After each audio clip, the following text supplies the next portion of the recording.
holding a symposium dedicated to the issues of peace, equity, and friendship while the World Indoor Lacrosse Championship games are being played right next door seems quite fitting, since the game is also known as the Medicine Game. Furthermore, both events are taking place at the Onondaga Nation, the birthplace of lacrosse, and the traditional Haudenosaunee governing principle known as the Great Law of Peace.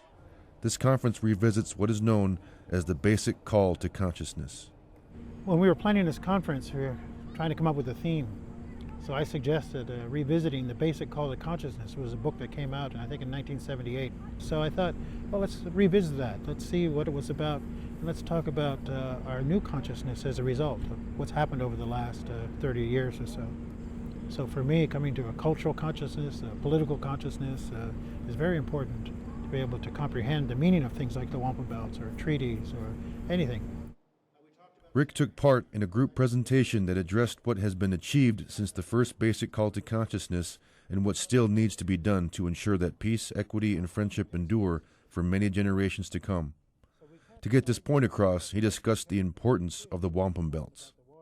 So wampum is very important, not only to the Haudenosaunee, but most of the natives in the Northeast.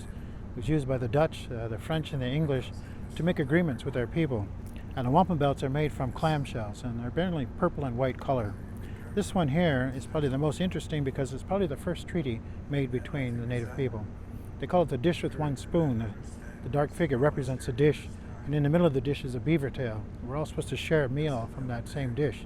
So the whole idea is that nobody owns the land, nobody owns the animals, nobody owns the trees. It was given to all of us as not only a form of sustenance, but a way to cooperate and share. So that's a very important model, I think, for us today. Because sometimes we get in our minds, it's a battle between native groups. Whose land is it? Who's the first one there? Who should have fishing rights? What our tradition teaches us is that these belong to all of us, but we're supposed to follow a protocol. We only take from the dish what we need to sustain our families.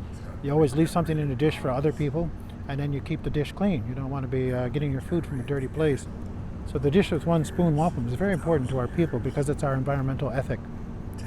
And I think the best way to look at a wampum belt, it's almost like a cultural tape recorder. It captures the words, the memory of our ancestors, the agreements are made, very explicit detail, and it becomes locked into the belt. Subsequent generations pick up the belt, they're able to hear what the story is. This particular belt is called the Silver Covenant Chain of Peace. It's an agreement between Great Britain and the Haudenosaunee.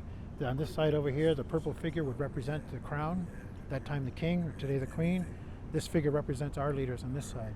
They're holding a wampum belt, a symbolic wampum belt that goes all the way across the Atlantic Ocean over to their fire over there. When they wanted our attention, they would shake the chain, and we would have a meeting. When we wanted their attention, we'd shake the chain. Sometimes we had to shake the chain a couple times to get their attention, but that was the idea of the covenant. They wouldn't let anything cause such harm, it was destroy the relationship.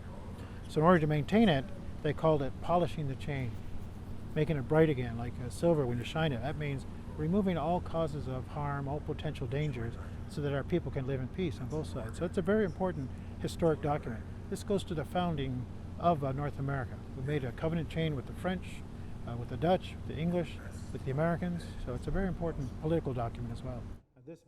But the past is not the past, and these belts are as relevant today as they were centuries ago, or even decades ago, when the Haudenosaunee delivered the basic call to consciousness. So in 1977, when the Haudenosaunee, along with other native delegates, went over to Geneva, Switzerland to give testimony about the state of native nations, they gathered together and they took this replica of this wampum belt, represents the two-row wampum. This is our founding treaty. This dates back to about 1613 with the Dutch. So imagine there's two vessels floating in a river. One is a canoe and the other is a ship. And really it's a symbolic metaphor for how we're supposed to relate to one another. We're traveling in the same direction. It's all on the sacred river of life. And so we're meant to be partners. We're meant to be allies on that. So our canoe is joined together with their vessel by treaty. We also said we're not going to try to steer each other's vessel, that we will respect each other's sovereignty. But we also realize the integrity of the canoe and the integrity of the ship have to be maintained by the people in it. So this two-row treaty, our wampum, is very important because it symbolizes the foundation of our relationship. Today you could say, here's the Haudenosaunee, here's the United States. Here's the Haudenosaunee, here's the United Kingdom. We still have this relationship between our vessels, which represent our government, our belief system, and all of those things. So the treaty is the nature of the relationship between these two parties. It's not just the single pieces of paper where words were scratched out there, usually in French or English, but it says that no matter what comes, we're going to work very hard to maintain that relationship. So as a result of this, we were able to survive disease, famine, war, many kinds of things that normally push people apart. But through the Truro and through the covenant chain, we were able to bring it back together. And all the Truro says we're going to use principles, peacefulness, respectfulness. So we're going to really find a way to honor what our ancestors did by remaking it today. In coming to consciousness, you really have to reflect on yourself. Our culture is really in the action of doing it. So thinking about it, but it's in the action. And many times we have to change the course of our actions because we get distracted. We go to school and we begin to think that's what you're supposed to do. So I think it's about taking personal responsibility for your conduct, for your thinking. At the same time, we're lucky, our generation, a whole bunch of elders we could talk to. Now, many of those elders have passed away, so we represent the generation who has to translate the thought of elders into a way that our young people can understand it. And you're giving it to people in a way that hopefully will help their lives become better.